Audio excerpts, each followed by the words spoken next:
Hey everyone! Today I'm going to dive into a fascinating yet bizarre incident involving Donald Trump, a century-old treaty, and Canada. Yep, you heard that right. Buckle up, because this story is a wild ride through history and modern politics. So the story starts in February 2025. During a tense phone call with Canadian Prime Minister Justin Trudeau over trade disputes, Trump suddenly brings up a treaty from 1908. Trudeau and his team were caught off guard. Imagine being in that room. The treaty in question?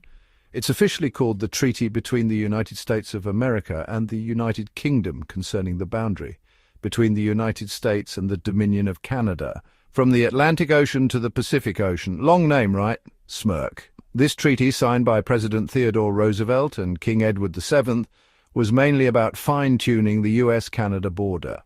Historically, this treaty was one of the last in a series of agreements defining the boundary after the American Revolutionary War. We're talking about minor adjustments and marking borders along rivers and lakes. Experts like Peter Hahn from Ohio State University consider it a minor technicality, nothing earth-shattering. But here's where it gets interesting. Trump's sudden reference to this treaty has left everyone scratching their heads.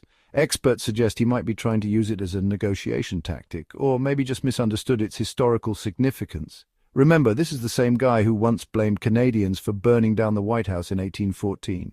Not exactly a history buff. During this call, Trump hinted that Canada could avoid economic penalties by agreeing to closer political integration with the US. Yep, you heard that right. Basically, he was suggesting annexation. Naturally, Canadian officials, including all 13 premiers, strongly rejected the idea. Trudeau, on the other hand, emphasized the need for greater Canadian economic independence from the US. So why did Trump bring up this old treaty?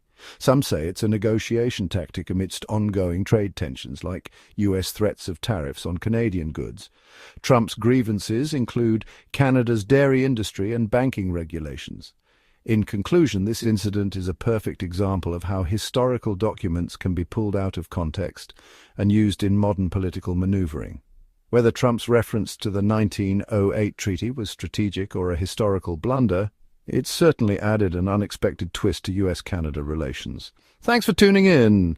If you found this breakdown interesting, don't forget to like, subscribe, and hit that notification bell for more deep dives into current events and history. See you next time.